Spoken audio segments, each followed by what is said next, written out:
This is the Louie Tee Network.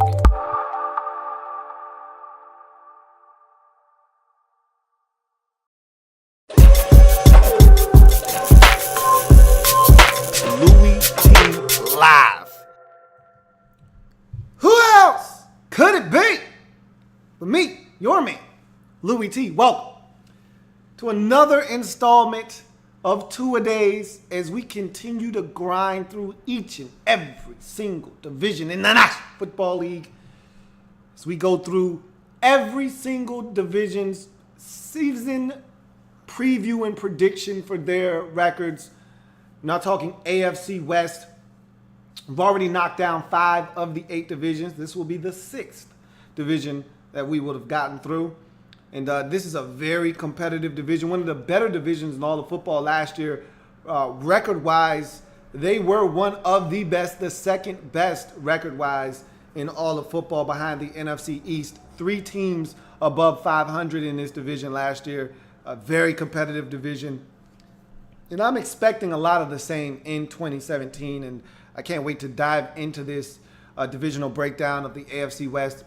But before we get into that, I said this earlier on the NFC East stream that I did, and I want to first and foremost send out my condolences to all of those affected by Hurricane Harvey, and my prayers and condolences and thoughts go out to all of those being affected by that just disaster.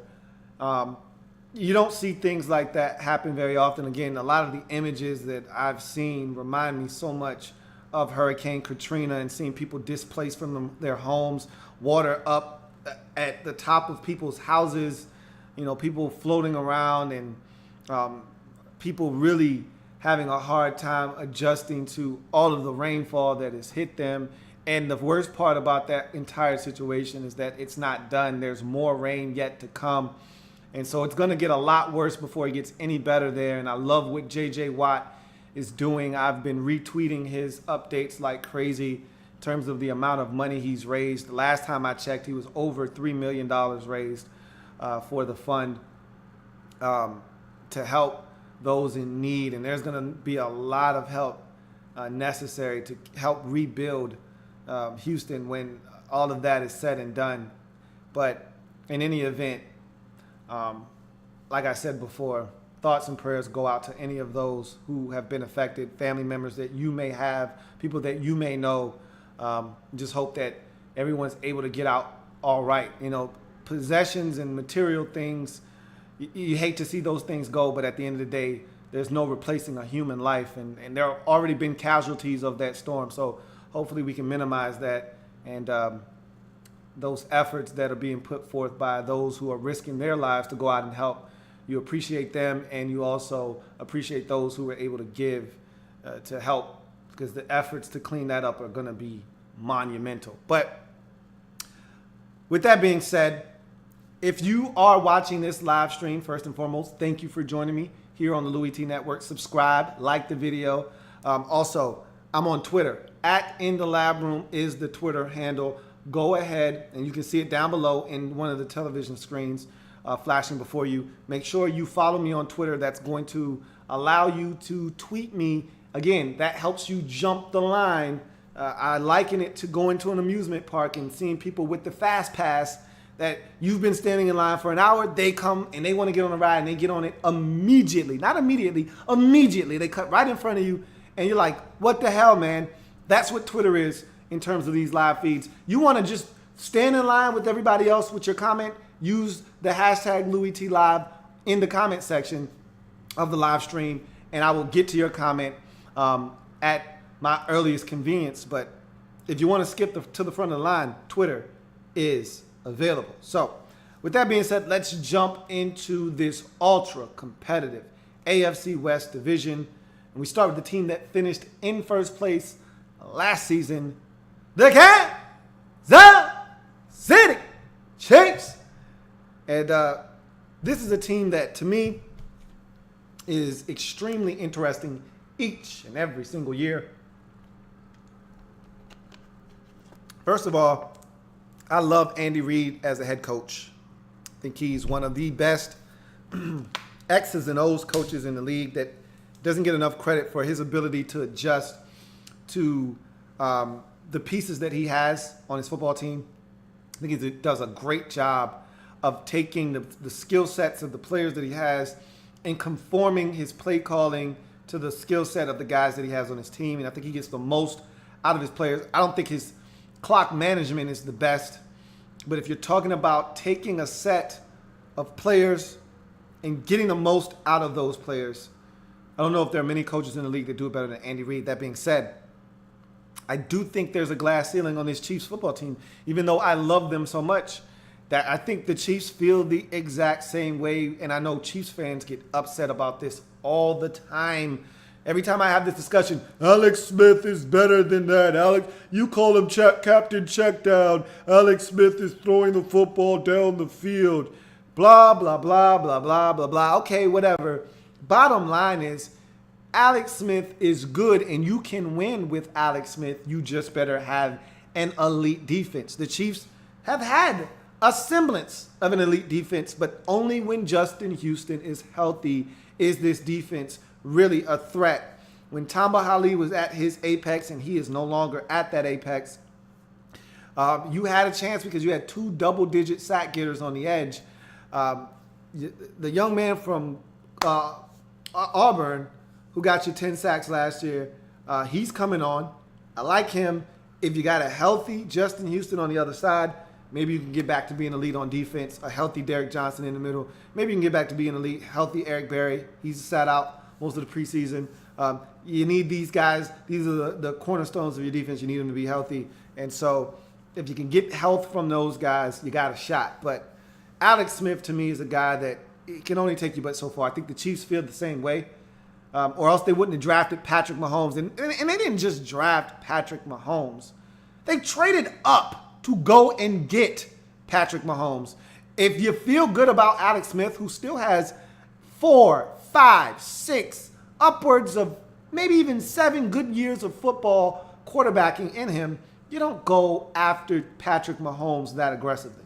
But that tells you how they feel about Alex Smith, his limitations. And I'm here to tell you, I watched him against Seattle the other night, and I thought it was impressive. I thought they moved the football. That opening drive by Kansas City, to me, is a microcosm of what this team is, and it frustrates me because I know they're a good football team, and I know they're capable, but they just don't have enough juice. So they move the football, hostile environment, obviously Seattle, move it right down the field, and they get stuck, and they can't convert. And next thing you know, guys are dropping. Albert Wilson you're relying on Albert Wilson, really? Dropping passes. Tyreek Hill dropping passes. These are the guys you got to rely on. There's only so many games you can win. And so this is a good football team. They're going to win some games. They're going to be right there when it's all said and done. But do they have enough to get over the hump? That's the question we all ask ourselves. Nonetheless, last year I predicted this team at 11-5 because I knew they were going to be good. I told you I like Andy Reid.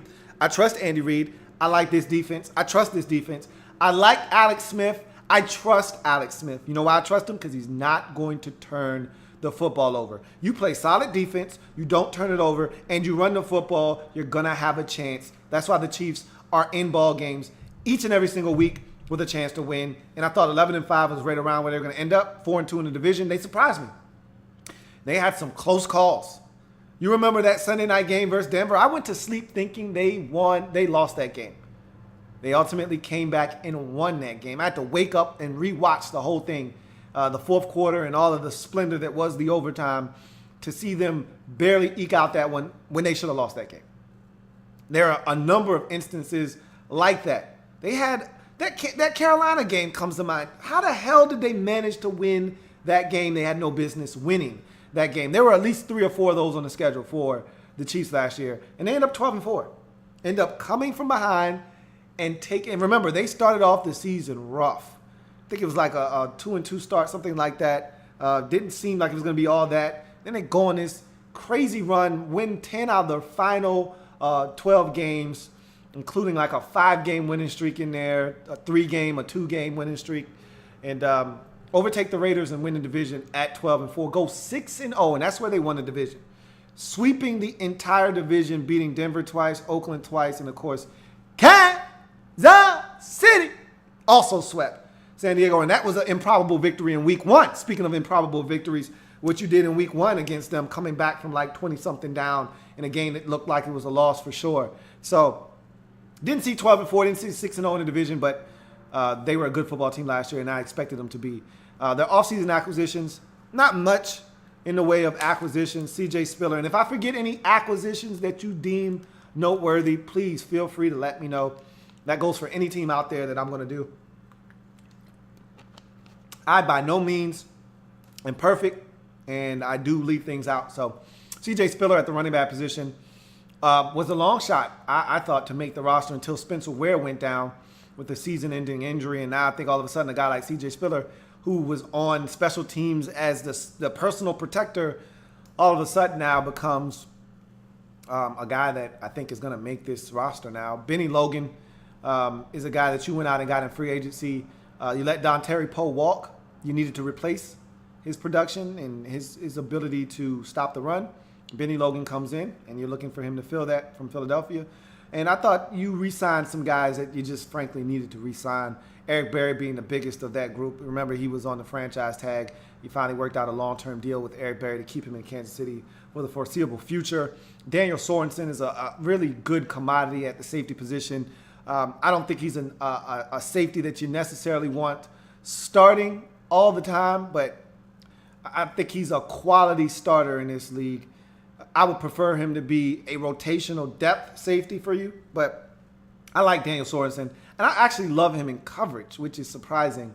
You don't say that about many white guys at the safety position, but boy, I think he does some really good things in coverage, actually, and so that's a nice re-signing there. And then Albert Wilson, you tendered him, and you ended up keeping his services. I'm lukewarm on Albert Wilson.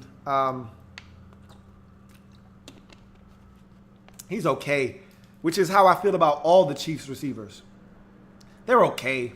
They don't move me at all. I think this team is missing a number 1 wide receiver. Even though I love Tyreek Hill, you saw him drop the ball like 3 times against the Seahawks. And I'm not saying that's who he is as a player, but I don't know if he's reliable enough to be a number 1, but I love what he brings to the table. But nonetheless, it just seems like Albert Wilson is the type of receiver the Chiefs have on their team. Remember Sammy Parker, once upon a time, for you old Chief fans that can remember that? That's what Albert Wilson, that's who he reminds me of, like a Sammy Parker. How am I supposed to get excited about Albert Wilson?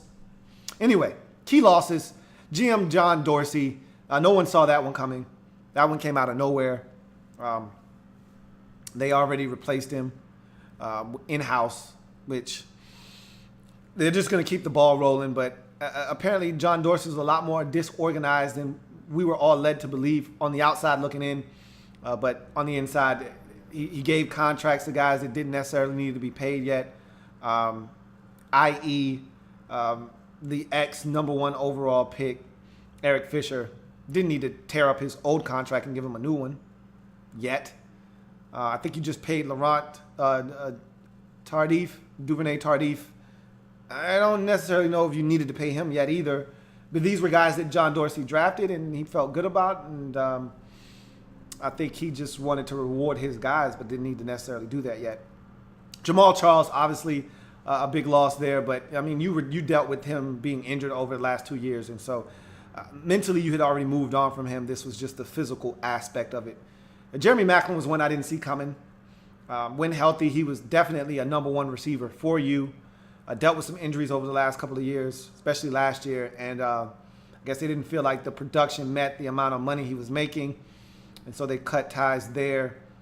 I think you're really going to miss him. Defensive tackle Dontari Poe, he's replaceable. And the way you've been drafting along the defensive line over the last 5 years or so, you guys just keep cycling in these really good defensive players, young, cheap defensive players at that. Spencer Ware, injured at the running back position. That one's going to sting. Even though I think you have enough depth. I love the young kid, Kareem Hunt, out of Toledo. I think he's going to step in and really help, along with some of the other backs that you have in your backfield. You'll be fine at running back. And you lose Nicholas Foles as a backup quarterback. Remember that Alex Smith went down with an injury, last year with a concussion. Nicholas Foles stepped in, won you a couple of ball games, played well, kept the train rolling. That's what a backup quarterback does in this league. So you're going to miss his presence. But you got a young guy that you like, and we'll see how he does if, in fact, he sees the field. In any event, we go from there to the Chiefs, and,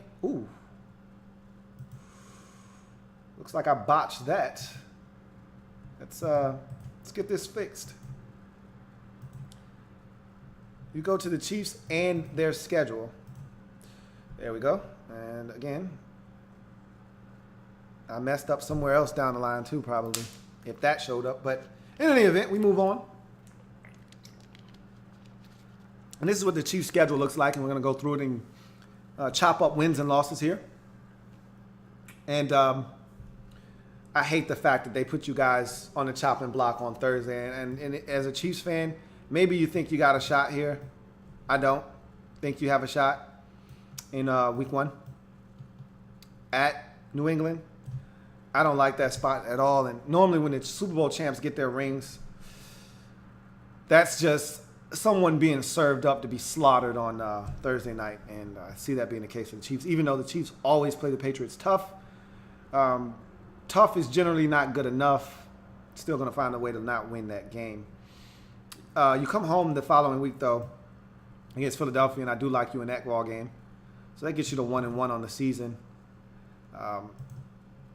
Then in week 3, you got a contest at San Diego versus Los Angeles. Got to get used to saying that. Against the Chargers. That's a game that typically could go either way. I actually think that I'm a Chargers guy. I'm not going to lie to you. I like the Chargers.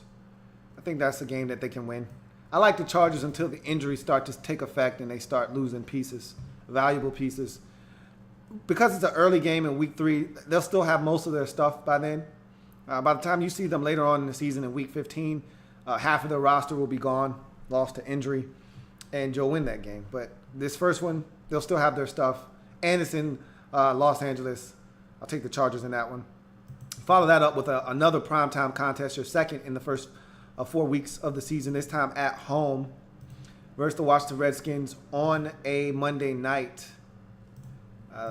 That should be interesting, but I think that's a W for the Chiefs there. And then for the 5th week, you're on primetime again, so the Chiefs getting some love from the national media. But you get your 3rd primetime game in the first 5, this time a Sunday night affair at Houston. You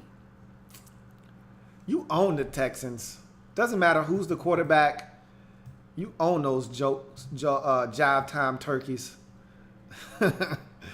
You own those chumps. And I see you guys continuing to own them as you get it done on Sunday night on the road versus the Texans. Kansas City then has a home date with the Pittsburgh Steelers. That's a team you play well against as well. But I think I gave the Steelers the nod in that game. The last time you played the Steelers, though, they didn't have Ben Roethlisberger. If I'm not mistaken, you got some Landry Jones and you took care of business like you were supposed to. But I don't expect that to be the case. I think the Steelers come into Arrowhead and find a way to win. At Oakland on a Thursday, so yet again, for the 4th time in the first 7 games, you are on national television. Yikes. Seems like the Chiefs are on television. And then the week after that, you're on Monday night. So in the first 8 weeks, you're on national television 6 times. 5 times, which is astounding. But you're at Oakland on a Thursday. The one team in the division that the Raiders are afraid of is this Kansas City Chiefs team. And for good reason. I see you taking care of business on the road there against the Oakland Raiders. Then you have the Denver Broncos coming in your building for a Monday night showdown. Again, the 5th primetime game for this Chiefs team early in the season. Wowzers. They may have had 5 primetime games the last 2 seasons combined. You get 5 of them and of course I don't know that to be the case. I'm just saying I'm just exaggerating the point that 5 games in the first 8 weeks, and I'm pretty sure you're going to be on primetime at least once more at some point in the season. That is amazing. But nonetheless, I believe you can beat the Denver Broncos at home. And so it's another win in the division, back-to-back wins in the division as you get off to a 5-3 start heading into a big matchup at Dallas before the bye week. I think I gave this game to the Cowboys. I like the Cowboys in that spot at the crib. Ezekiel Elliott will be back. That will be a tough ask of this Chiefs defense to go in there and win. And because of that, you take an L going into the bye, but you're 5-4 at the bye week. And so you come out of your week 10 bye at 5-4, and you go to the Meadowlands to take on the Giants. That is a game that I think the Giants can win. That defense at home, I think, is enough for them to eke by this Chiefs football team. That's going to be a low-scoring affair, I believe, on some 16-13, 16-10, 19-13, 19-16 type of ball game there that the Giants eke out. Then you come home for the Bills, which is a winnable game, one that I expect you to get. Jets, another game that, frankly, you want to be a competitive team this year, you must win. Home, away, doesn't matter. It's the Jets win. You get the Raiders at the crib.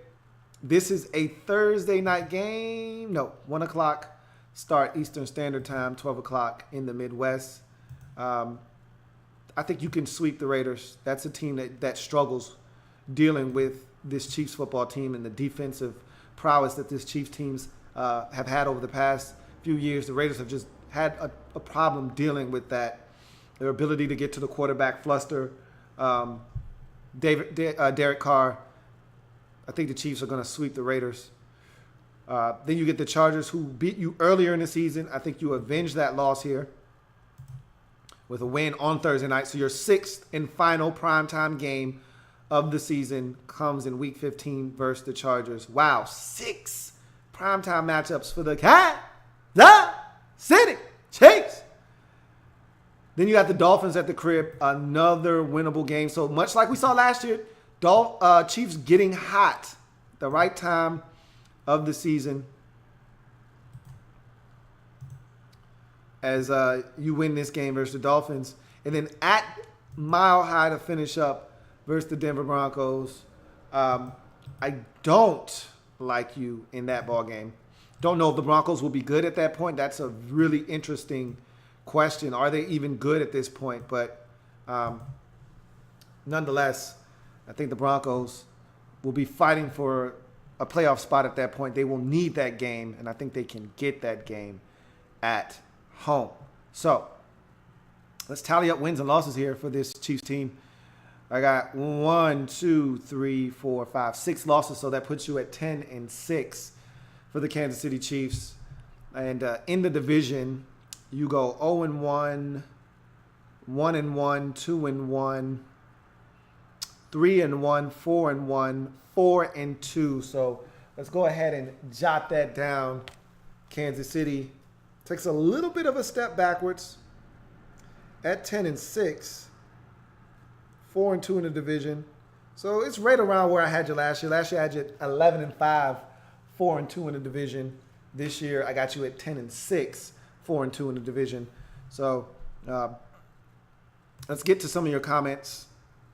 See what you guys have to say about this Chiefs football team and where you see them in the pecking order in the AFC conference. And more importantly, in this AFC West division. We'll start on Twitter, see if there's any heat there.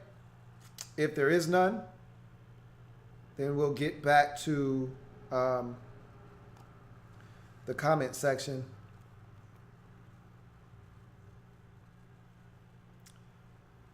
see what we got. All right. So while I'm getting Twitter up and running, see what you guys have to say. Slump says he's just here to make sure that there's no Charger slander going on. We'll see. I can't make you any promises. You know I like your boys every year till the injury bug and the injury reaper strikes and strikes hard. And so we'll see.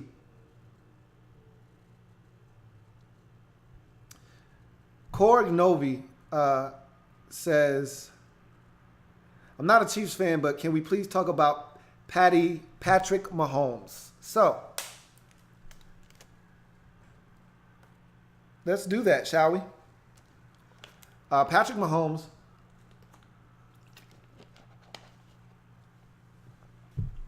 is the guy that I like a lot.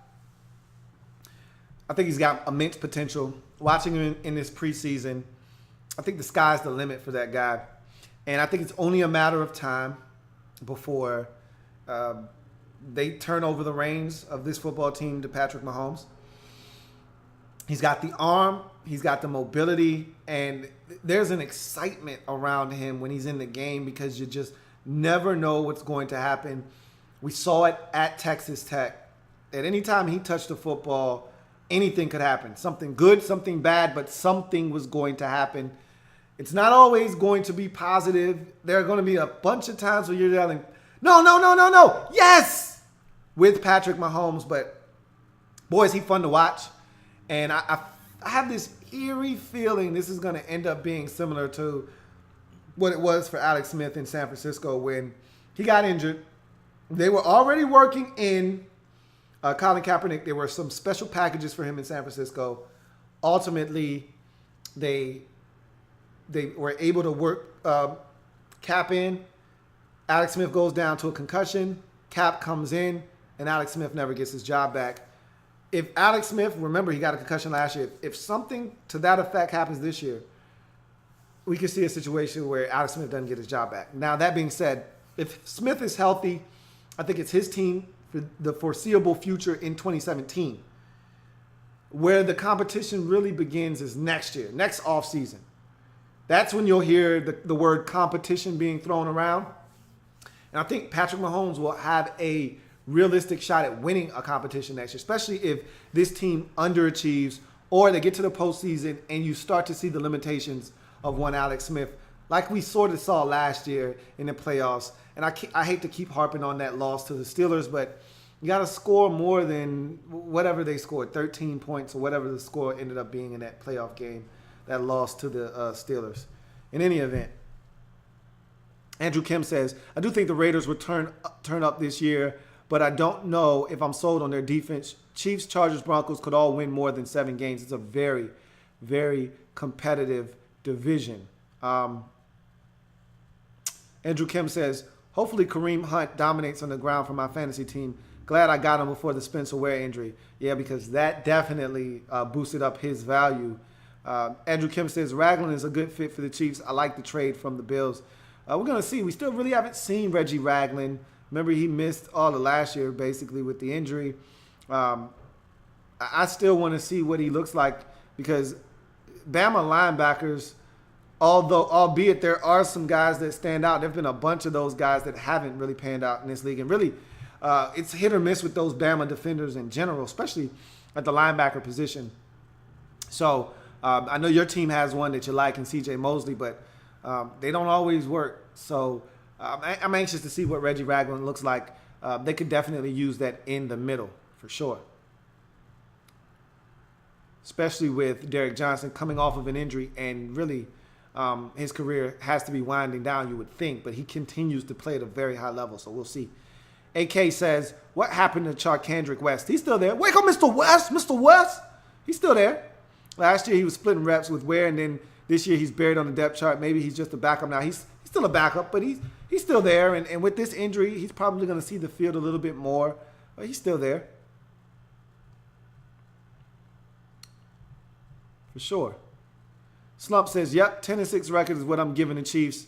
And that's what I see right now. Matt Biggs says 10-6, probably 11-5, maybe 5-1 in the division, says Matt Biggs. And that's possible. I could easily see the Chiefs winning an extra game that I did not give them. And it could come in the division. Very well could come in the division. I got them at 4-2 in the division. That 5-1 would require them to sweep 2 teams in the division. I don't know if they're capable of sweeping 2 teams. They swept the entire division, and I didn't think that was possible last year. So anything's possible. If they're going to sweep another team, I think it's going to be the Chargers. But I think the Chargers can get them once. I don't see them sweeping the Denver Broncos. Dark Sealer 1995 says, do you think we see Mahomes take over Smith's job before the season is over? To me, 2 factors go into that. 1, the health of Alex Smith. If Alex Smith goes down at any point in the season and has to miss 2 or more games, and Mahomes performs well in those games and they win, you could see Alex Smith in a situation where he doesn't get his job back.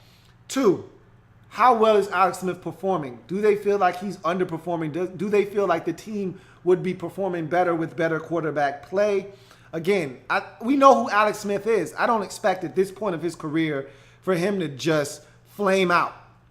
Alex Smith is as steady as it gets in this league. I know what I'm getting from Alex Smith. You're going to get about 3,200 yards passing, somewhere from 3,000 to 3,500 yards passing or so. He may flirt with around 4,000, but normally he's around that 3,500 to 3,000 range. You're going to get anywhere from 16 to 25 touchdown passes, normally on the low end of that, so somewhere in 16 to 20 range. You're going to get low interception totals, anywhere from 6 to 9 interceptions thrown. You know what you're getting from Alex Smith. He's not going to turn the football over. High completion percentage. He's going to keep the offense on schedule. And so I don't see that changing. So really the only way I think Patrick Mahomes gets in is if we see an injury to Alex Smith that keeps him out for an extended period of time. And the second part of that equation is Mahomes has to come in, play well, and the team has to win. We'll see. I don't know if that's going to happen or not.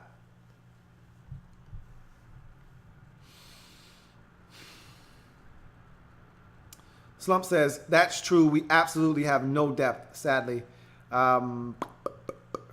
Vincent Phillips says, prediction, Chiefs blow Skins out like 40-14. The last time we played Kansas City, it was just like that. It was a snow game back in 2013. We were god-awful. That was in the middle of the Shanahan, Robert Griffin III controversy. There was a news story leaking every day right before the game, every week right before the game. And that was one of the worst games I've ever watched in my life. Really, I hate playing the Chiefs because 2 out of the last 3 times we played the Chiefs, the last 3 times we played the Chiefs, we've lost to them every single time. But the 2 losses to the Chiefs at home have been disheartening. There was one in 2005. I want to say, no, that's too far back. It's the 2009 loss was a tough, hard-fought game in Kansas City. I remember Santana Moss had a big wide receiver screen in that game for a touchdown, but we still lost. And the 13 game was especially depressing. That was a tough one to stomach. Anyway, I don't anticipate getting blown out. Darth Vader BI says, how come you trust the Steelers so much? Because they got Ben Roethlisberger. And I trust Mike Tomlin. And they go to the playoffs every year. Need I say more? Like, there's certain teams in the league you trust, more so than others. I trust the Steelers. I trust the Packers. I trust the Patriots. These are teams that win every year. Despite injuries, they've got quarterbacks that are going to the Hall of Fame. And push come to shove, those quarterbacks are going to get it done for their team most times than not. So even when Ben Roethlisberger is out, that's a well-run organization that finds a way to still win in a 4-game stretch. With Ben Roethlisberger out, they're at least going to win 2 of those games. And when he comes back, he's going to manage to help them win some games down the stretch, and they're going to make the playoffs, and they're probably going to win their division. I trust the Steelers. I trust the Patriots. I trust the Packers. These are teams that do it year in, year out. So you have to gain my trust for me to feel that confidence. I trust the Chiefs. Barring an injury to Alex Smith, I trust the Chiefs because I know what I'm getting from the Chiefs every single year. So there are certain teams that I just trust, and the Pittsburgh Steelers are one of those teams. Cloud says, I think Mahomes will play this season. It's possible. Alex Smith does have a history of getting injured, so it's not out of the realm of possibility that at some point he does, in fact, see the field. And the question is, what does he do once he sees the field? I think that's what's going to determine whether he stays on the field or not. So that's going to do it for the Chiefs. As we move on to the team that finished second in this division, the Oakland Raiders. And I told you I probably messed up somewhere else. And here's where I messed up at. So let's get this fixed. I don't know how this actually happened, but I'm all over the place. This is what happens when you rush. And I think the next one is messed up. Nope, that's fine. So I feel good now. Should be back in business now. So let's talk about the Oakland Raiders. And this is a team that, much like the Bengals in 2015, you felt sorry for come the end of the 2016 season. Because this was a team, much like the Bengals in 2015, that you looked at and you said, they can compete with the Patriots. They can compete with the Steelers. They can compete with the Broncos. They can compete with the best of the best in the AFC.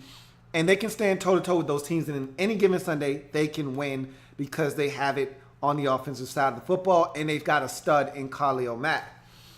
Derek Carr goes down in Week 16 versus the Indianapolis Colts. And poof, pow, there goes their season. And it was a shame because they were playing with confidence. And they felt like if we could just get to the end of the game with Derek Carr, we got a shot. Pulled out a ton of games late, I should say. The Saints game, Week 1, comes to mind, obviously. The Tampa game is another game that was one that they pulled out late. The Ravens game is one that they pulled out late. There's a number of those games on the schedule where the Raiders just found ways to win instead of losing, and that's the mark of a team that's figuring some things out. I thought that they would be a lot better. Thought they would be 9-7, 4-2 in the division last year. They exceeded my expectations big time. 12-4, a lot of close wins, like I said. But that's the mark of a good team. This league is really a one-possession league. You know, your one or two bad possessions, turnovers, from being, you know, a 7-9 team instead of 12-4, and that's what the Raiders were last year. They were one or two possessions in each game from being 7-9, but they won those games, and that's what the good teams do. And they went 3-3 in the division, and that's why they didn't win the division. Had they played better in the division, maybe they would have had a shot. But the Chiefs swept the division. They went 3-3, and that hurt them down the stretch. But nonetheless, this is a team with high expectations. Derek Carr is back from that injury, and you expect them to take the next step in the right direction. We'll see. Let's talk about some of these off-season acquisitions. Offensive lineman Marshall Newhouse comes over, and they got a mess over on the right side of that line, especially right tackle. Who knows what's going to happen there? They probably feel good about somebody, but no more Austin Howard. Not to say that he was the end-all, be-all over there. Menelik Watson never could stay healthy. He never worked out. And so I still got questions about that right tackle position. And we'll see if Marshall Newhouse gets an opportunity in that mix. Wide receiver Cordero Patterson comes over from Minnesota. I thought he had his best year as a pure receiver last year. Still a dynamic return man. I think that's where he's going to make his chops on his Raiders roster, is his ability to return kickoffs. And I think they still are going to give him an opportunity as a receiver, but I still think he's limited as a receiver. We'll see what his role ends up being on this football team. Jared Cook Jr. comes over, gives them an athletic presence at the tight end position. Michael Rivera no longer there. They struck out at the tight end position. They've been drafting guys. They were hoping Clive Walford would be that guy. It doesn't seem like he's going to be that guy. He's still young, though. We'll see. But Jared Cook gives them a veteran that they know is an athletic guy that can get it done at this level. His health has always been the question, however. had a good season in Green Bay. Wasn't great because he wasn't healthy for the entire season. Quarterback E.J. Manuel comes in. I don't love E.J. Manuel, but we'll see what happens with him on this roster. If he makes the team, do they deem him better than Connor Cook? We'll see. Do they keep 3 quarterbacks? Again, we'll see. Linebacker Jelani Jenkins comes over. They need help at linebacker. I don't know what his situation is and how he'll impact this team. But they've been running with a lot of the young guys playing. And haven't heard a lot of Jelani Jenkins. Don't know if he's injured. Don't know if he's a guy that's just not in the rotation right now. We'll see. Obviously, the biggest offseason acquisition for the Raiders, Marshawn Lynch at the running back position, playing for his hometown team. It's a big get for them. It's going to give them another dimension. I thought they were soft as a running team last year. And not because they couldn't run block. We saw them dominate on the ground versus the Denver Broncos on a Sunday night last year. But I didn't think that they had necessarily the guys to dominate at the running back position, if that makes sense. Latavius Murray dealt with some injuries last year, and frankly, I don't think he's a game-changing back. Then you had Washington, who I like as a third down change of pace back, but he's not an every down back. And they had another guy that they really like. I forget his name, but he's a speedster. And to me, he's another third down type of guy, just a change of pace. So Marshawn Lynch gives you a in-between the tackles banger that it can grind out games, help you do some things late in ball games, and also help you control time of possession, set up play action fake, which Derek Carr excels at, pushing it down the field. So that's a big get for the Raiders in 2017. They also re-signed long snapper John Kondo, which we've seen the Raiders without John Kondo before. It's an ugly sight. Trust me, you don't want to see that again. And wide receiver Seth Roberts. I think he's still going to be in the slot. I think they thought Cordero Patterson could come in and possibly be the slot guy, but I think Seth Roberts is going to ultimately win out in the slot yet again. Key losses, Dan Williams and Stacey McGee along the defensive line. I think they like what they have up front. We'll see.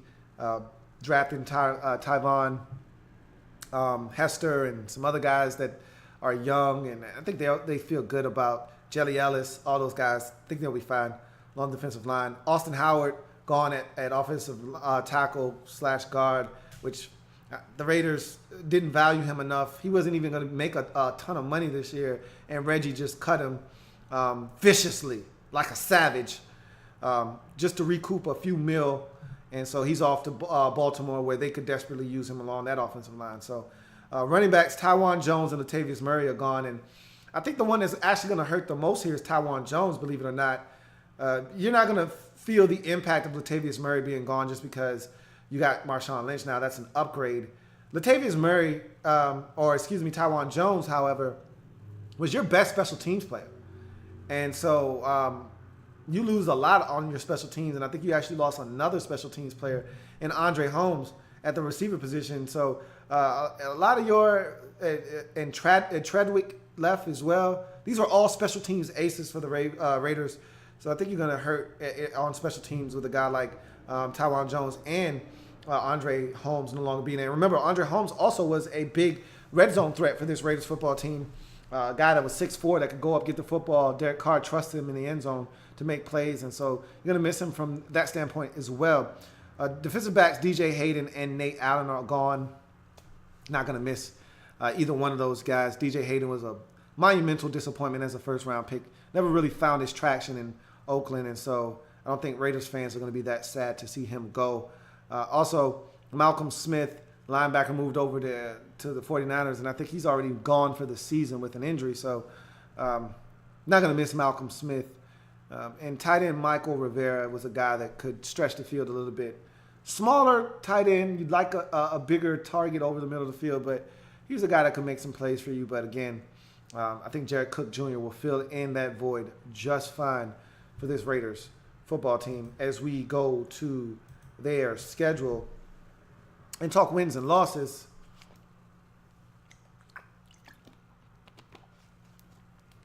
Right off the bat, I look at this Raiders schedule, and I say the first game of the season is a big one because these are two teams and everybody looks at as up-and-coming teams.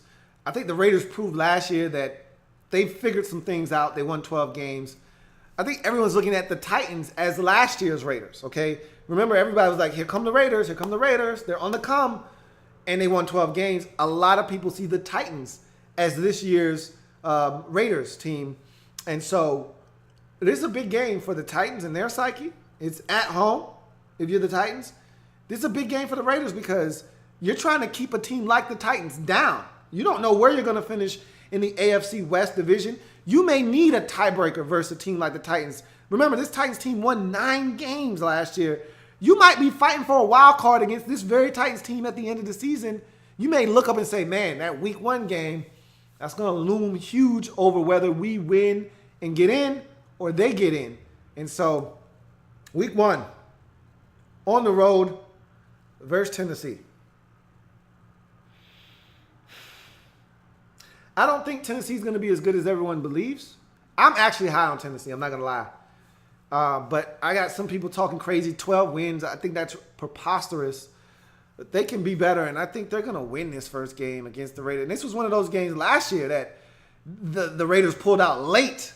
Remember, they went on the road and barely eked by Tennessee in a close, very entertaining ball game. And I see Tennessee finally beating the Raiders. I think the Raiders have beat them the last 2 years in some tightly contested ball games.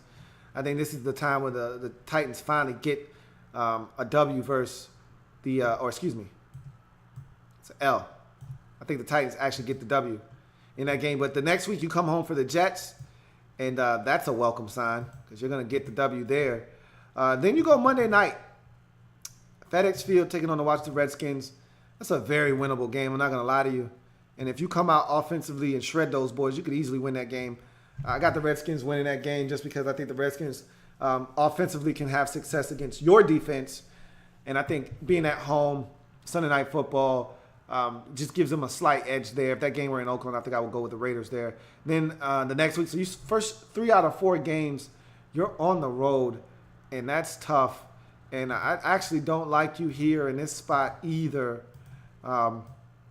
At Denver, a team that you struggle with in Mile High. Now, you have no problems beating the Denver Broncos. You did it last year on a Sunday night in really pretty much convincing fashion. But when in Mile High, they usually find a way to get it done. Unless Khalil Mack gets 19 sacks in one game like he did 2 years ago when you went to Denver and won. Baltimore at the crib. I think that's a game that at 1-3 you got to have, and I expect you to go and get that. Chargers at the crib. Another game that, frankly, I like the Chargers a lot, but you got to go get that one at the crib, and I think you will to get back to 500 on the season. Then this is the one that's going to make or break your season because you're at 500, back to 500. You scratch, you clawed, got back to 3-3 on the season. Then you got a Thursday night football game home for the Raiders. Primetime versus Kansas City Chiefs. And I believe we gave the Chiefs an L here, which I don't know what the hell's going on with the records, but I can make do with what I'm seeing here. Let's see, what game of the season is that? It's the 7th game. So we should be able to determine, even though it's not here anymore, 7th game. I gave the Chiefs a win there. So that means I think the Chiefs can come in there and win. I think you can win that game, though, man. But I gave the Chiefs that one. I think the Chiefs can come in there, and you struggle with the Chiefs. So it's not out of the realm of possibility that they get that one. But I could easily see you winning that game versus the Chiefs, to be honest with you. At Buffalo, I don't love this spot for you, but I don't trust the Buffalo Bills. So I trust you more than I trust the Bills. And because of that fact, you go on the road and you get a win there. Then you come to the following week, Sunday night football game at Miami, Jay Cutler and the Miami Dolphins at home prior to your bye. that's a very winnable game. As a matter of fact, that's a game that I think you go on the road and win. I don't trust the Dolphins to beat you there. And I think you go on the road and get to, let's see, 5-4 before your bye week. So you still got a chance to make some power moves. 5-4 at the bye week. You come off the bye week 11, and this is exactly what you don't want to see. Even though you're at home, the New England Patriots. And you can beat the Patriots. Are you going to beat the Patriots? I don't think so. But you can beat the Patriots. I'd like to actually see you win that game, to be honest with you. I just don't see it happening. But you're at home, so you got a shot. I just don't see it happening. The following week, you're home for Denver. I think you get the Denver Broncos the second time around. So we're going to give you the dub there. And this is a key stretch of football for you. Because you got some tough games. And got some tough opponents. Got some primetime games. And you got to have them. So you start with the Giants at the crib.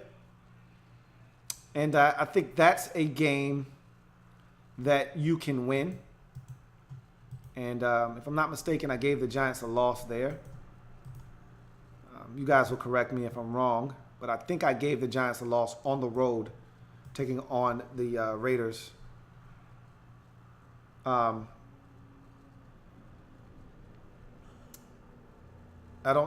trust the Giants defense in that ball game. I don't know. I might have gave the Giants the win there because I trust their defense to be able to stymie that Raiders offense. I think I gave the Giants. I think I gave the Giants that W. So we're gonna actually reverse that decision because I think I can see the Giants going in there and finding a way to win. I don't like you guys against the NFC East, as you can see. I don't think you're gonna fare too well against the NFC East. At Kansas City, I got the Chiefs sweeping you. I don't think that the Chiefs fear the Raiders, and you gotta break that at some point. You gotta. I think I got them sweeping. Let's take a look, even though I'm all over the place. It's going to be the 5th game down. 1, 2, 3, 4, 5. Yep, I got them beating you there. And I think the Chiefs know how to beat the Raiders, and so we're going to go with that. Dallas at home. Sunday Night Football. Got you winning that game. That's a game that you can get. Eagles at Philadelphia on Christmas. I think I gave you the win there because I said I didn't think the Eagles could beat you or the Broncos at home. So that's definitely a game the Eagles can win. But I didn't give them that game. I gave it to you, and I think you can go on the road there and beat the Philadelphia Eagles on Christmas on the road. And so going into week 17 at the Chargers, you are 1, 2, 3, 4, 5, 6, 7, 8-7. And you've already beaten the Chargers once. The Chargers at this point of the season are going to be playing with practice squad players. And so I think you sweep the Chargers again. I remember Phillip Rivers used to have your number, but of late his teams can't stay healthy. If they're healthy, they win that football game. I can't foresee them being healthy because they're never healthy that late into the season. And thus, I have you winning that game to get you to 9-7, I believe. Let's tally up these L's. 1, 2, 3, 4, 5, 6, 7, correct. So 9-7 for the Raiders. So they do take a step back. They won a lot of close games last year. I see them not winning and getting the benefit of the doubt on those close games this year. Will 9-7 be good enough to get you into the dance? We'll see. But as far as the division is concerned, and I'll get my pad, I could easily see you winning some games. Like that Tennessee game, week 1, you can win that game against the Titans. You can beat the Redskins on the road. You can beat the Broncos on the road in the following game. Thursday night at home versus Kansas City, that is definitely a winnable game. And at some point, you got to beat Kansas City. But again, I'm not giving it to you. You got to go take it. New England at the crib, winnable game, but I don't see you winning that game. Giants at the crib. I can see you beating the Giants. And I'm not even sure if I gave you a loss and the Giants a loss, or if I gave the Giants a win there. I think I gave the Giants a win. That's why. But I think you can beat the Giants. So there's about 2 more games that you can finagle to get you to 11. But again, I'm a show and prove guy. And because of that, 9-7 it is. And you went 0-1, 0-2, 1-2, 2-2, 3-3 in the division yet again, which is what you did last year. And so 9-7, 3-3 for the Raiders. I could easily see the Raiders squeezing another 1 or 2 victories out of this schedule and getting to 10-6, 11-5. See what you guys think. We'll take to Twitter first. Check Twitter, and then we'll go to your comments. See what we got.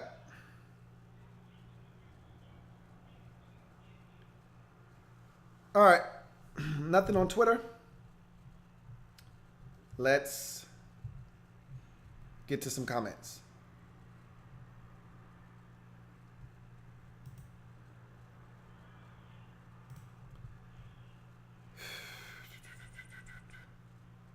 Brandon Williams says, do you believe that the Oakland Raiders defense will be more improved this year?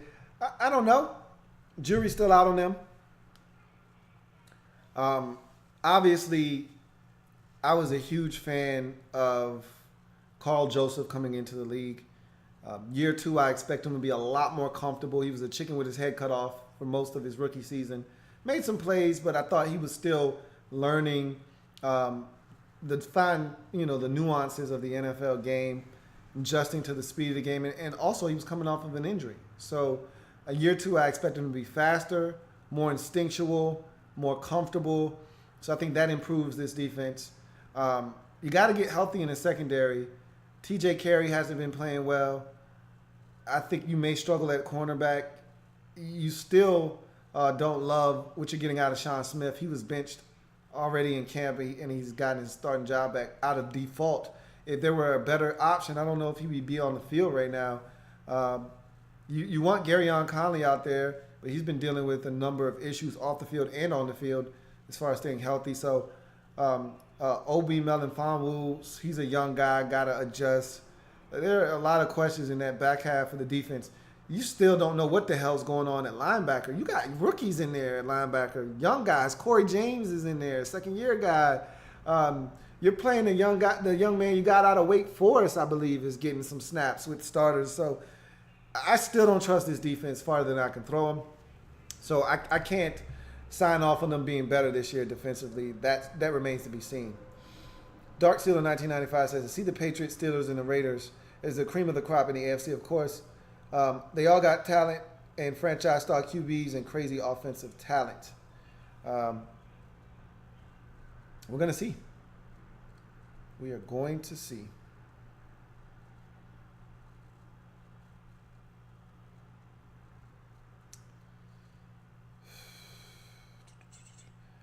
My man B3 says, somebody says I suck at predicting, and he was commenting to them. By all means, knock yourself out. So that's it for the Raiders discussion. Make sure that if you're watching and you want your comment read, use the hashtag Louie Tee Live to have your comment read. As we get back to the breakdown, and we now find ourselves talking about the team that finished third in this division, that being the Denver Broncos. And this is a team that defensively, I'm still sold on this team. Obviously, where the questions lie on offense. Last year, I had him taking a step back. Naturally, no more Peyton Manning, and he was on his last legs anyway. They didn't win because of Peyton Manning in 2015. They won despite and in spite of him in 2015, but I knew going to a rookie or a young, unproven guy in Simeon was going to be a huge step back. Even with Peyton Manning struggling the way that he did, he knew how to get him into the right plays, and he was going to minimize the amount of mistakes he made, which was going to give that defense a chance. I knew I wouldn't be able to say the same for them in 2016, and so I was not high on them going into the season. Thought they would struggle and take a monumental step backwards. They did take a step backwards, but it wasn't as catastrophic as I had envisioned. They went 9-7, which was very respectable, and they actually started off the season 4-0 and got to the bye week at 7-3. That's when the wheels started to really come off of this thing for them. Trevor Simeon couldn't stay healthy. They had to rely more on Paxton Lynch. They lost some games that if Simeon were healthy, maybe they win. You know, I think of a game on a Thursday night versus the Chargers that Simeon had just come back. You could tell he was rusty. The Chargers ended up beating him in that game on a Thursday night. I think about some games that, Paxton Lynch played in that had Trevor Simeon been healthy, maybe they win, but it's nor here nor there. Where they struggled last year was in the division. I had them going 2-4, and they actually went 2-4 in the division. So I was pretty proud of that prediction that I made. I thought they would struggle in the division, and they did. And if they want to return to the playoffs, they're going to have to play better in the division. Offseason acquisitions for this Broncos team. Of course, head coach Vance Joseph comes over from Miami. He was handpicked by John Elway. We'll see if he can get it done. Offensive coordinator Mike McCoy comes over from San Diego with the Chargers. They're now the Los Angeles Chargers, but he was with the Chargers when they were in San Diego. That didn't work out. I know Chargers fans were relieved to see him go, but the guy still does a good job on offense. Offensive lineman Ronald Leary and Menelik Watson. Raiders fans know about Menelik Watson and his inability to stay healthy. We'll see if he can stay healthy in Denver and maybe manifest himself into something. Ronald Leary was a staple of that Cowboys offensive line at the guard position, so that's a much-needed upgrade for the Broncos there. And Domata Pico comes over from Cincinnati. He's a first and second down run-stopping defensive tackle. He'll come in and try to help them fill the void there along the defensive line that was left by Sylvester Williams. Speaking of key losses, head coach Gary Kubiak is back with the franchise in a different capacity, but no longer the head coach. No one saw that coming.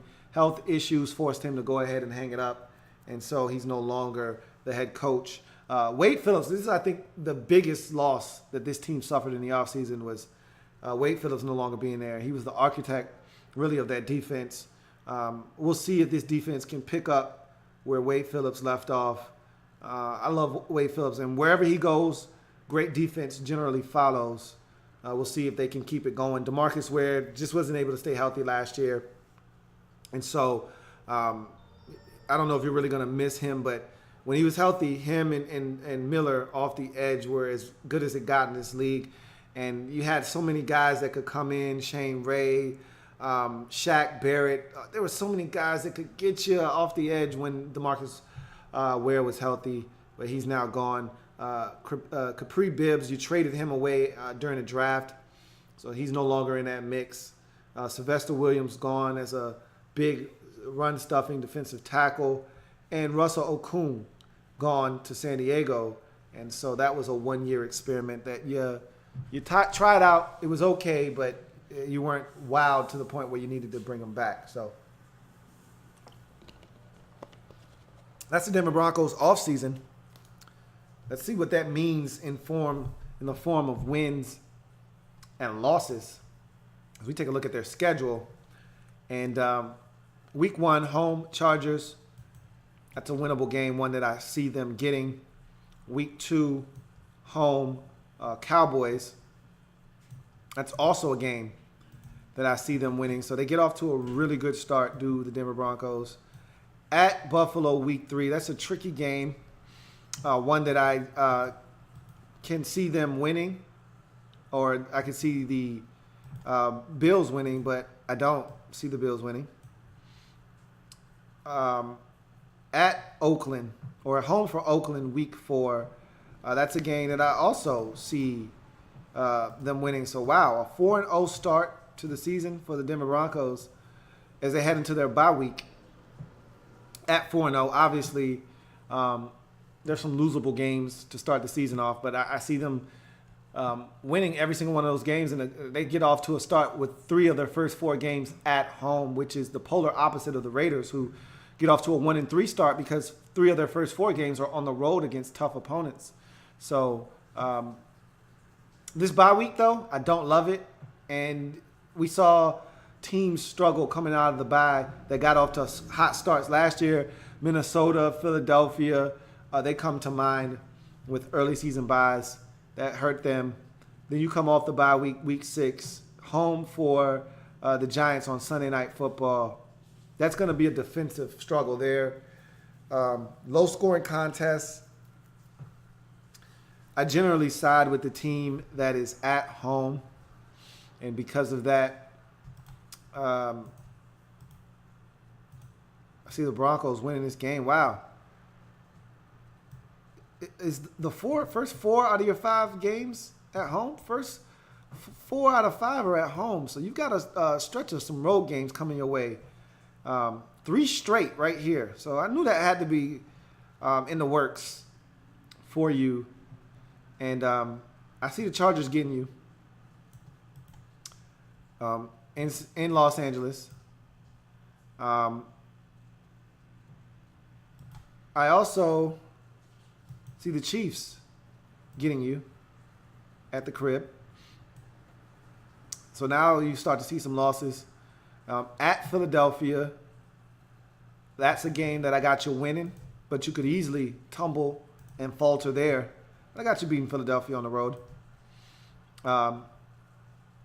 Home for New England. I got you winning that football game. And I think you know how to get to Brady and frustrate him, and that's a Sunday night game. And you guys play well on Sunday nights for some reason at home, particularly at home. You do a really good job, and I think the Patriots struggle with the pressure that the Broncos are able to put on Brady with just 4 guys. And that's the key to Brady, getting to Brady and not having to sacrifice blitzing, and they can hold up on the back end with all the guys in their secondary. I think they can get that one. You're also home for Cincinnati. It's another winnable game that if that were in the jungle, maybe I'd feel a little differently, but that's home.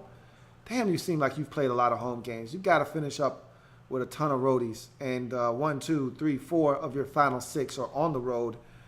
And that could prove costly. Let's see what we did with the Raiders, because I don't quite remember what we did with that one. Gave the Raiders a win there, and I think the Raiders are good enough to get you at the crib. And so we'll give you an L there for that Raiders contest.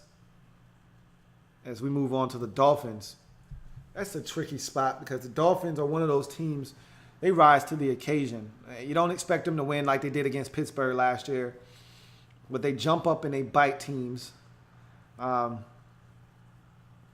could see them jumping up and biting you there. I don't recall what I did there with the Dolphins. I probably gave them that game. I'm going to go with the premise that I gave them that game. Because I always look at the Dolphins and I say the Dolphins are a team that win games that no one expects them to win. This seems like that falls in the category of a game that I don't think they should win, that they end up winning. And so we'll give the Dolphins that one. But you bounce back. You get the Jets at the crib. That's a waste of a home game. But nonetheless, take care of the business against the Jets. Everybody does these days. At Indy, that's a game that you should be able to win. You usually have the number of the Colts, but I tell you this much, the Colts at home versus you beat you. The Colts on the road don't beat you, as we saw last year early in the season when you were able to beat the Colts. But if you remember, Andrew Luck has beaten this Broncos team a couple of times, and they were all in Indy. So I'm going to stick with that trend there.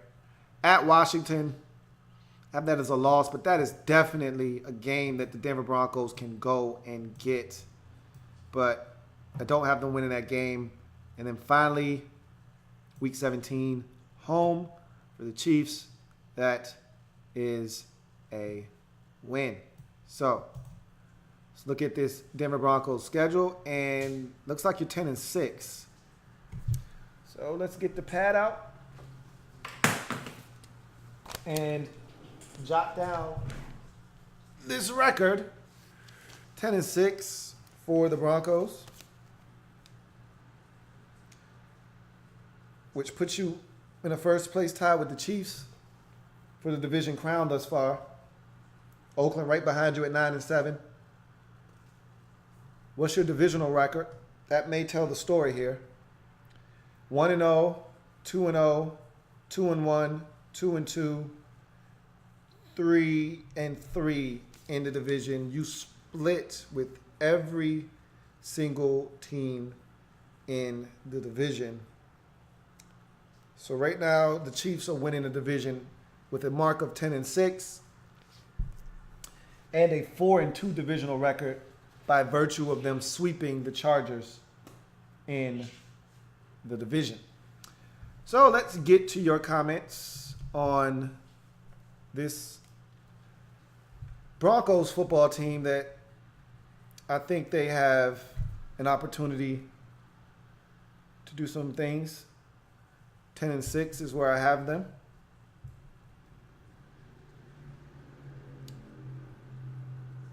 Let's see.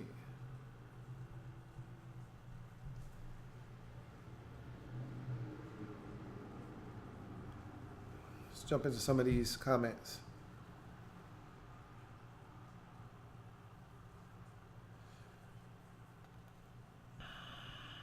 Andrew Kim says, do you think the Broncos would trade Cody Latimer or TJ Ward? Heard rumors of that today. I heard the TJ Ward rumor. I haven't heard about Cody Latimer, but I mean, he's been a disappointment for them. And I think that the kid they just drafted, Carlos Henderson, is better than Cody Latimer anyway. You still got 888, Demaryius Thomas. You still got my man from Pittsburgh. His name escapes me at the moment, but Emmanuel Sanders, E-Man Sand as I call him. So you throw Carlos Henderson into that mix. They got stuff at receiver. Cody Latimer is expendable. He's a good special teamer, I believe. But I heard the TJ Ward rumor. I don't think they're going to move him. But anything's possible. We've been seeing a lot of trades this offseason, so anything's possible. But I think TJ Ward is a big part of what they do defensively, and I don't see them moving him. Brandon Williams says, do you think the Broncos' offensive line will be improved this year? Because that was one of the main reasons why the offense was struggling. I think it will. Ronald Leary comes over. You draft, you spend a first-round pick on Garrett Bowles. So you expect him to try to hold down that left tackle position, along with Ronald Leary coming over. I think that there are enough pieces there for this thing to shape into an offensive line that could be formidable. But we'll see. Garrett Bowles has had his moments in preseason where he struggled, and that's to be expected. He's a young guy. I tell you this much.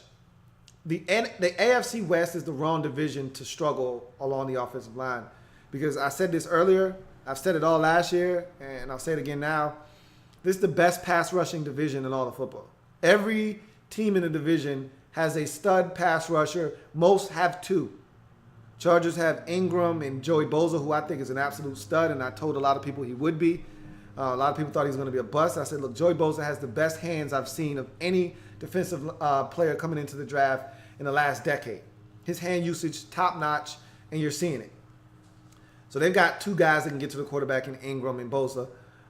Look at the Raiders. Khalil Mack is a one-man wrecking crew. You toss in the guy they got from the Seahawks in free agency a season ago, and they got two guys that can get to the quarterback. The Chiefs got multiples. D Ford, whose name has been escaping me all night, finally could think of it. Double-digit guy last year. He's emerging. You still got Justin Houston, one of the best pass rushers when healthy. Tamba Hali is still holding on, so they still got stuff out there in Kansas City.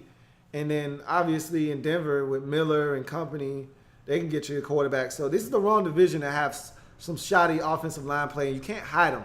You can't hide your right tackle. I remember once upon a time, your left tackle just had to be good. You could hide some funk at right tackle. You can't hide funkiness at right tackle anymore. Teams are too good. They scheme it up too well. And a lot of these teams have multiples, especially in the AFC West. But they'll take Von Miller and put him on your right tackle. And usually he rushes against the other team's right tackle. Teams will move around their best pass rusher and find your weakness and exploit it. So the Broncos' offensive line needs to be better. I think it will be. Dark Sealer 1995 says, do you think the Broncos are a team like the Texans that if they had a good quarterback, they'd be in the Super Bowl?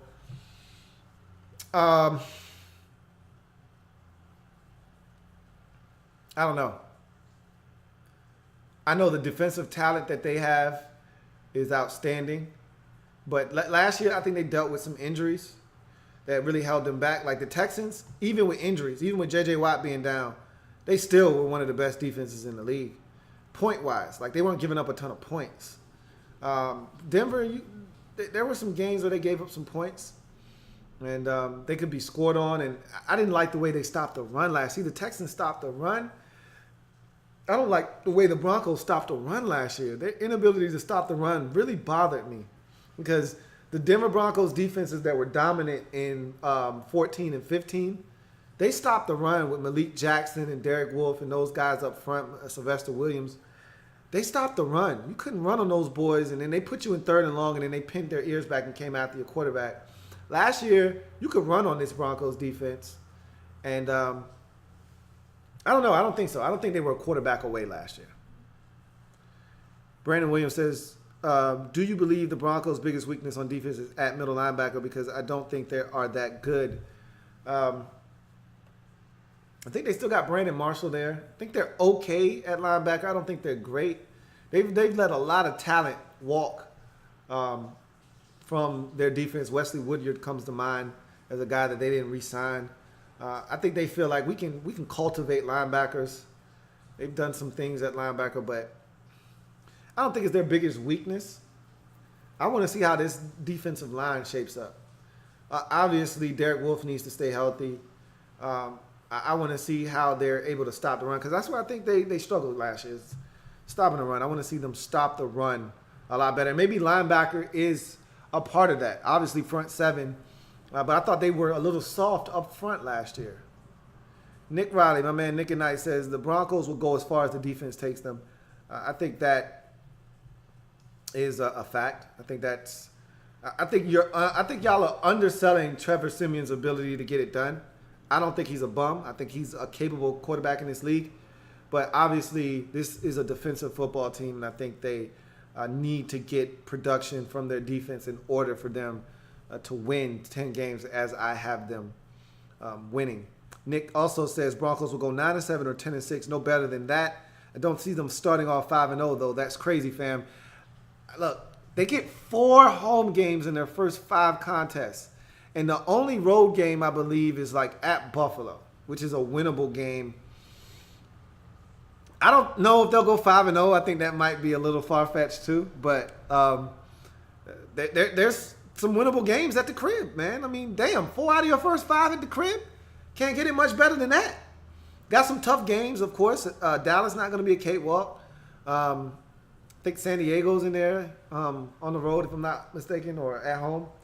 So, trust me, 5-0 wasn't ideal, but, yo, when you get that many home games, it's possible. Nick says, my man Lou have to have his squad winning. I feel it, bro. I refuse to put an L on my squad, but it comes a time when you have to. But I most definitely agree. You got your Redskins winning. I have your Redskins winning also. Like, I would put an L there if I thought we were going to take an L. If that game was in Denver, I wouldn't have us winning. But, and I don't know if you were here for the Chiefs, but I gave the Chiefs a win versus us. That game's at on prime time in Arrowhead, one of the toughest places to play in the league. We're not going into Arrowhead and winning, so I will put an L on my boys. And obviously, you weren't here earlier when I did the Redskins schedule, but I had us going 9-7. So, I'll give us an L when I need to. And they could easily lose to New England. I think that's a game that I'm giving them that one because they're at home and they know how to get to Brady and fluster Brady. But if the quarterback position isn't solidified then, Brady will get the best of them and they'll find a way to win. Nick Riley says, he'll be the first one to admit, though, I thought Bosa was only a system player. I was definitely wrong with that. Blame it on my Ohio State hate. Go blue. I'm ready for some college football, bro. And I knew that a lot of that, what you were saying, was you spewing hate because you're a Michigan fan and you just couldn't stand to see a Ohio State guy go that high and be that good. And I told you was tripping, but it's all good, man. It's all love. I knew it was coming from a place of hate. Hate. Brandon Williams says, do you believe the Los Angeles Chargers will have a top 5 defense this year because they really have some nice pieces around them on the defensive side? We'll talk about that when we get to the Chargers as they are next.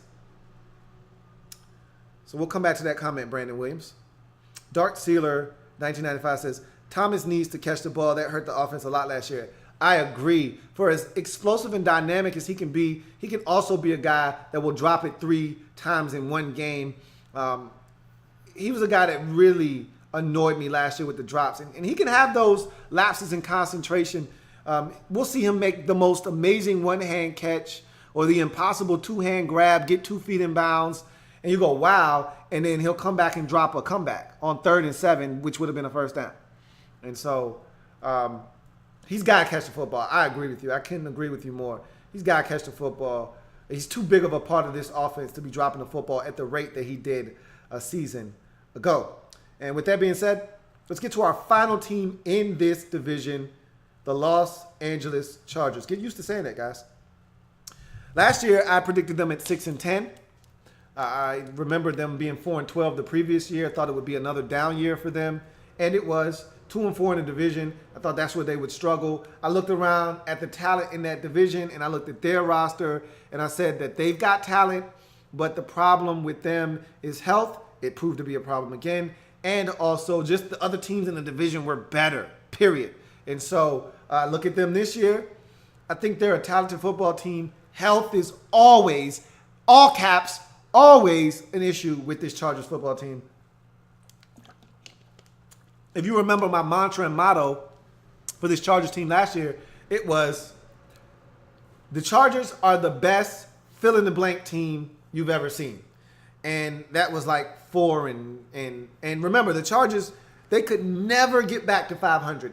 They started out the season like 1-4, and it was an uphill battle all season long. They got to 3-4, then they would lose. They get to 4-5, then they would lose. And then after they got to 4-5, the wheels fell off the season. The injuries took their toll, and they lost like 5 or 6 games straight.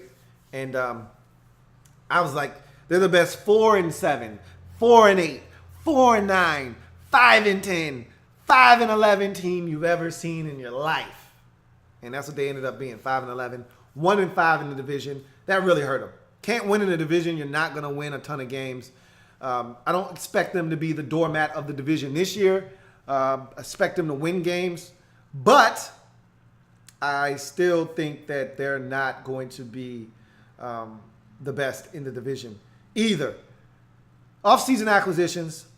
Head coach Anthony Lynn, I still got questions about this guy. I look at him, and I'm not sure I see a guy that is a winner. And how can you say that? I just watched the preseason game, and I looked at him, and he just looked out of sorts. Sort of like how I felt about Ben McAdoo a couple of years ago in his first year as Giants head coach. Means absolutely nothing. That's just the way I feel. I look at him, and it reminds me a lot of like Caldwell of the Colts. And he's with the Lions now. And it's just even Keel, mild-mannered guy. Doesn't look like he says much. I heard he's a big rah-rah guy, but I don't see it on the sidelines. But whatever. Gus Bradley, going to be your defensive coordinator. Love that for this team. I think they got a lot of defensive talent. Problem is health every single year. But if they stay healthy, Gus can get these boys to perform. So looking forward to that. Russell Okung comes over from Denver. So weaken one of your divisional opponents, strengthen your football team. He's got to stay healthy. That's been another one of his bugaboos throughout his career. You trade for Cardale Jones from the Buffalo Bills. What does that actually mean? Don't ask me. I don't know. Is that for the future? Is that, hey, we think he's a good backup? I don't know. You got Kellen Clemens, so obviously you feel Kellen Clemens is your backup.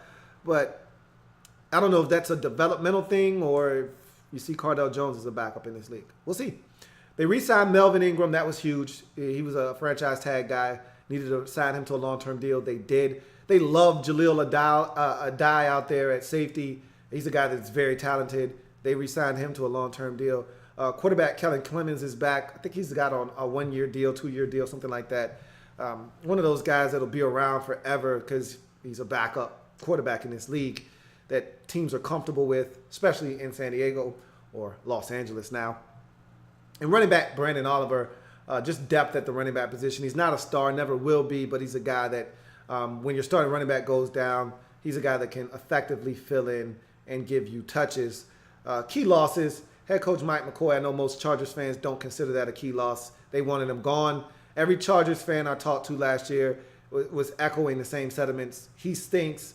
It's a losing mentality. It comes from him. He's got to go. Okay, he's gone. Let's see if things change now. King Dunlap and DJ Fluke are gone off of the offensive line. That, for all intents and purposes, in front of Phillip Rivers was a turnstile. There were a number of guys in and out of the lineup. King Dunlap, when he was healthy, was actually effective for this football team. But the question was, when was he ever healthy? DJ Fluker just never really lived up to the status of his selection for this football team. I believe, if I'm not mistaken, he was a first-round pick. And I thought it was a reach when they made the pick, and it ultimately turned out to be a reach when it was all said and done. Danny Woodhead, a guy that just never could stay healthy. When healthy, we know how effective Danny Woodhead could be. But, again, just one of those guys that the injury reaper just always seemed to prey on and get him every year. Same with Manti Te'o, who's also gone. He's now in New Orleans. We'll see if he can stay healthy there. Wouldn't it be a shame if Woodhead and Te'o and some of these guys that move on that couldn't stay healthy with you finally stay healthy with these new ball clubs? Would go figure, right? But we'll see what happens. He's gone. And Brandon Flowers, a defensive back that was getting up there in age and was a veteran on this football team, he's gone. Don't know how sorely he will be missed. Best football was definitely behind him, though, as we go to the schedule of the Los Angeles Chargers. So we start week 1 at Denver. We've already done this. We know that's a loss, not a win there in week 1. You then move on to week 2, home for the Dolphins. That's a winnable football game, and that's one that I expect you to win. You then go and have a week 3 contest versus the Chiefs at the crib. And that's a game that I got you winning. Wait, I got you losing. I'm sorry. Got the Chiefs sweeping you this year. So that's a game, obviously, as a Chargers fan, you're going to point to and say, we can win that game. We're going to win that game. That's fine. You may win that game. I don't discount your ability to win that game. I just don't see you winning that game against the Chiefs. Let me make sure. I'm going to double check myself. The third game of the season. Yeah. Wait. Should have got that as a loss. So, I'm over here trying to sabotage your season. That's a win. I thought you could beat them. I thought I had somebody sweeping the Chargers. It was the Raiders that I got sweeping the Chargers, not the Chiefs. So, pardon me for that. Glad I double checked. Because I think you can beat the Chiefs at the crib. You had them last year, early in the season in Kansas City, and you let them off the hook. And by the time you guys met the second time around, I think you were in a good football team at that point. Eagles at the crib, week 4. I actually got you winning that game. I said that's an early season game. Phillip Rivers will still have his full complement of receivers. That's as long as Keenan Allen doesn't pull a last year and get hurt in week 1 or week 2. You should still have all your stuff by then, so you should still be a formidable team. So when we get to the other side of this schedule, that's when you start to see the injuries pile up, and that's when you start losing football games. Week 5 at the Giants, that's a loss. Don't like your offense against that defense in New York. So that's a loss there. Raiders at the Raiders. I got the Raiders sweeping you. I think the Raiders are capable of getting you twice. So that's an L. And let's see. None of these games thus far are primetime games, with the exception of this week 1 game. I think that's that on Monday nighter. That second game, that doubleheader that we get on Monday nights, I think that's the doubleheader at Denver. There. You get Denver for the second time in the season.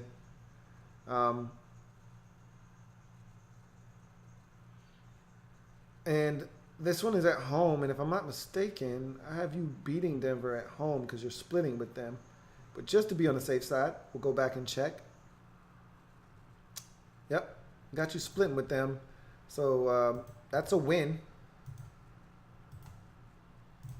there in week 7. And then you get your last game before the bye in week 8 at the Patriots. Obviously, that's not one that I like. And that's not one that's going to go in your favor for me. So you finish up at 4-4 going into your week 9 bye. So you're right at 500, right around where you were last year. This time when you went on your bye week, I think you went on the bye last year at either 3-4 or 4-5 going into your bye last year. So you're 4-4 this year. You come out of the bye week 10 at the Jaguars. That's a perfect way to come off the bye. Get you an opportunity to get back on the winning track here versus the Jags like that. And I think you're going to take care of business there. As will you do the following week versus the Bills at the crib. So you come off the bye and you get 2 right off the bat. Bang, bang. At the crib. At Dallas, though, I don't love that contest for you, as I think you will take an L there. So your 2-game winning streak is snapped. Then you get the Browns at the crib. And you struggle with the Browns. As a matter of fact, I think 2 years ago the Browns beat you guys in Cleveland. This game is not in Cleveland. Thus, I feel like you can take care of business there. The Redskins coming to your building. I actually gave you guys that game. I think I gave you guys that game. I might not have given you guys that game because it's week 14, and I think you might be missing your stuff by then. Trying to think. I got the Redskins going 9-7. I got the Redskins losing to, let's see what the Redskins record in the division was. 3-3. So that's 3 losses there. I got the Redskins also losing to Kansas City. That's 4. I got the Redskins losing to, let's see, the other division that they play. They beat the Raiders. They beat the Broncos. I think I got them losing this game. They play the NFC West and the AFC West. So the NFC West, I got them losing to Seattle. So 3 in the division. Lost to the Chiefs. Lost to Seattle. That's 5.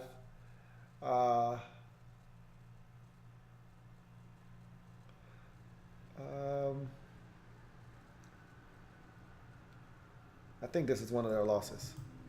So I don't expect you to have your stuff. So I wouldn't be surprised if I gave us a win here. Just because it's week 14 and your team should be decimated by this point in the season. But I think I might have still gave you the win. Because the Redskins got 7 losses. And I think that may have been one of them. At the Chiefs. You don't sweep the Chiefs. So that is a loss. I just want to go back and double check to make sure I got the Raiders sweeping you, which I think I do. Raiders beat you in week 17. Raiders beat you in week number 6. So yes. In fact, Raiders are going to sweep you. But you get to Jets before that. And that is a winnable football game. Hey, how about that? And then you get the Raiders, who are going to sweep you in 2017. And thus, the Los Angeles Chargers finish up the season at 1, 2, 3, 4, 5, 6, 7, 9, and 7 for the Chargers. So every team in this division finishes above 500, which I think is very capable in this very wide open and ultra competitive AFC West division. No team finishes worse than 9 and 7. You go probably 3 and 3 if I had to guess, or 2 and 4 because the Raiders sweep you. So yeah, you're 2 and 4 in the division. You split with the Chiefs, you split with the Broncos. So you're 2 and 4 in the division, which is still a bugaboo. Which you know how I feel. If you can't go more than 3 and 3, if you can't go 3 and 3 or better in your division, you don't get a ticket to the dance. So obviously the Chargers won't be going to the playoffs. But 9 and 7, vast improvement from the last 2 years of 4 and 12 and 5 and 11. But this all depends, obviously, on the health of this football team. If they stay healthy, guess what? They got a shot with Phillip Rivers. You know how I feel about Phillip Rivers. He's one of the best quarterbacks in the league. If they can't stay healthy, then guess what? Guess what? You're 5 and 11, 6 and 10, all over again. So let's see. We'll start here with I Break for Rappers. And we'll go to Twitter first. And just to check to make sure, you got to do your due diligence, man. You got to make sure that there's no heat on Twitter. So we'll do that. Check Twitter out. And once we confirm that there's no heat on Twitter, we'll then jump into your comments. So,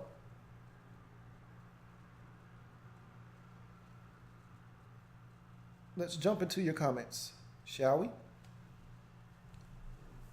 All right, I Break for Rappers says, I shed a tear when you almost said San Diego Superchargers. Yeah, you heard it. It almost came out. I had to catch myself because you know I wanted to do it. You know I wanted to do it. But that's dead, man. They killed that. All right.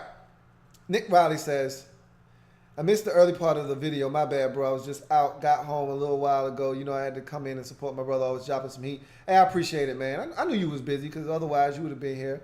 Like you always are, man. You a staple over here in the lab room. So, you know what time it is. All right. Dark Sealer 1995 says, I think the Chargers O-line is decent. They just need wide receivers to get separation. And Keenan Allen looks like a shell of himself. He can't stay healthy at all. Travis Benjamin can separate.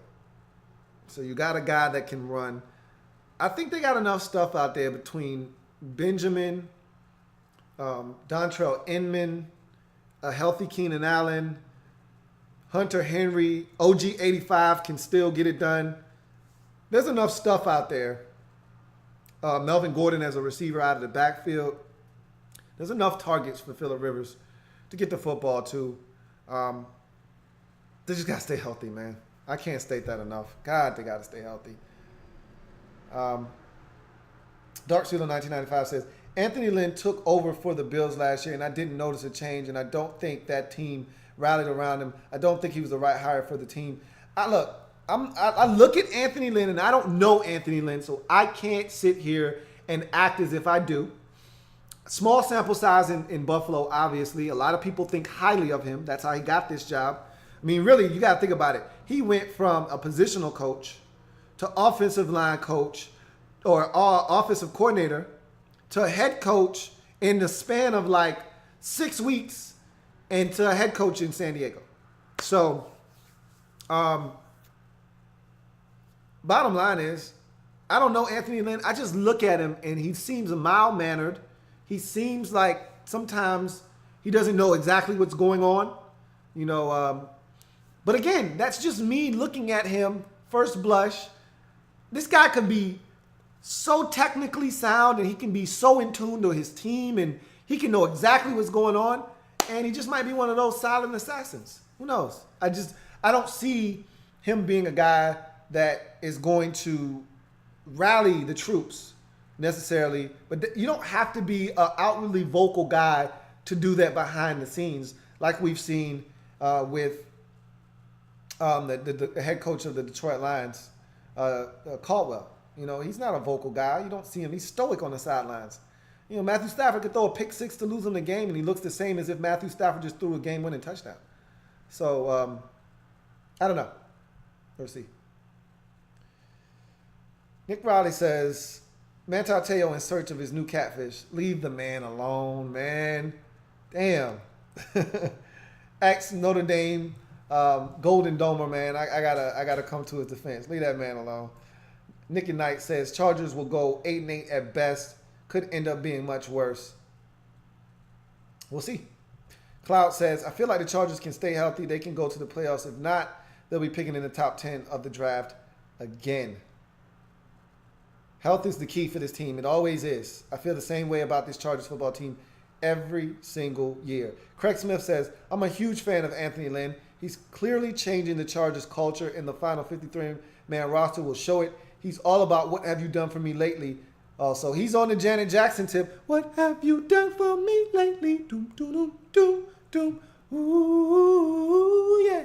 And you know, that's what this league is about. What have you done for me lately? Don't talk to me about what you did for me 3 years ago. What have you done for me lately? And we've seen this. We saw it with the Bills. They're trading away all the stuff that they deem dead weight, that they didn't draft in Buffalo. Okay? That new organization, Brandon Beane and company, have come in and they're traded away Samuel Watkins. They traded away Ronald Darby. They traded away Reggie Ragland. They're not playing around. Okay, traded away Cardale Jones. Look, if it's not my stuff, and I look at that stuff and I say, I don't like this stuff over here, man. We need to get rid of this stuff. That's what new organizations do.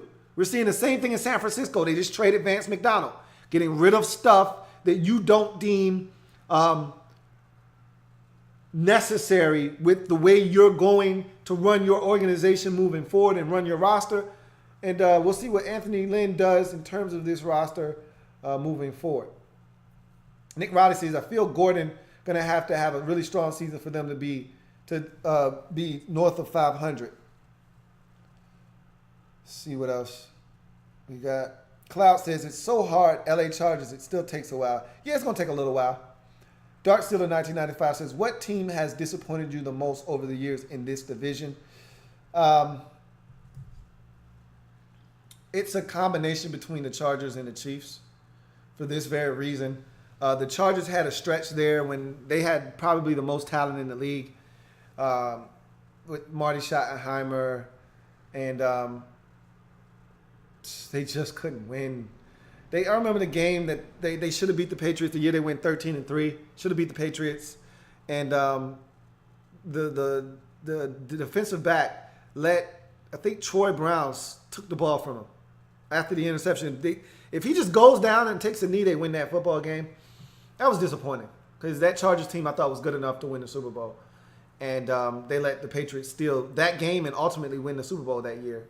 A Super Bowl that I thought the Chargers could have won. So that was disappointing. The injuries with the Chargers every year is disappointing. The Chiefs disappoint me for a different reason, just because I look at the talent on that football team, and I think Andy Reid gets the most out of that talent, but because there's a glass ceiling there with Alex Smith, they frustrate me because I feel like they're one of the few teams in the AFC that can compete against the New England Patriots. Defensively, they get after Brady. They make it. Remember, it was that game on a Monday night versus the Chiefs where we thought Brady was done. I did. Can't speak for anybody else. I thought Brady was done. Remember, the Patriots had gotten off to a 2-2 start, barely beat the Raiders, were struggling. They got demolished. I mean, they were obliterated on a Monday night versus this Chiefs team. And they just don't have enough offensive weaponry or firepower, or Alex Smith just doesn't maximize it on offense. And so it's those two teams for me. Craig Smith says, Bolts are deep on offense. Williams, health pending, always an issue. Tyrell Williams. What Williams are you referring to? Because you put Tyrell Williams. I'm trying to think of the other Williams that you might be talking about on offense. Allen, of course, Tyrell Williams. I named Travis Benjamin, Gates, OG85, of course. Hunter Henry, I already talked about that. Gordon, Phillip Rivers. Like I said, they got help. They got talent, man. I don't buy into this whole lack of talent thing. You talking about Mike Williams? I forgot all about his ass because I ain't seen him, and I don't expect to see much of him in this season. They put him on the pup. You're not going to see him until after the first 6 weeks of the season. And even if he comes in, how much do you really think you're going to get from a rookie receiver that hasn't done anything in camp or the preseason? Not much. You can't get much out of this guy in year one. So they got talent. There's no denying that. You won't hear that out of my mouth. Trust me. It's about health. Joni B says, have you seen the Broncos in the preseason? The O-line is trash. Watson and Bowles are getting Ingram and Bosa. Trust me, that will not be pretty. Plus Verrett, Hayward, and King at cornerbacks. I actually have liked what I've seen out of King, Desmond King, their draft pick out of Iowa. They've been blitzing him. He looks good. Verrett can never stay healthy. Hayward was a beast for you last year. Can he follow that up with another big campaign? We'll see. Again, health always the issue with this Los Angeles Chargers football team. I'll get it right eventually. I thought I heard my Twitter go off, so I'll check Twitter quickly. I don't know. We'll see. But nope, nothing on Twitter. I don't think I have any more comments. Got one last one from Dark Sealer 1995. He says, if you put Rivers on the Giants, I think they win the Super Bowl more than 2 times. This organization has let him down. Absolutely. I think Phillip Rivers has played well enough to win, and he just hasn't had enough. And some of it you can't blame on the organization. Injuries are unfortunate, and they're random, and you can never predict them, except it seems like with this team. But if Phillip Rivers were on a team like, say, the Giants, who have underachieved at times, or some other teams that have enough talent. I mean, if you put Phillip Rivers on the Houston Texans, you can't tell me the Texans haven't won at least one Super Bowl in the last 4 years. With that defense, ridiculous. In any event, it's going to do it for the AFC West divisional breakdown. I thank you guys for joining me on the program. So quickly to recap before we get out of here, Chiefs, 10-6, 4-2 in the division. They win this division by virtue of the divisional mark of 4-2.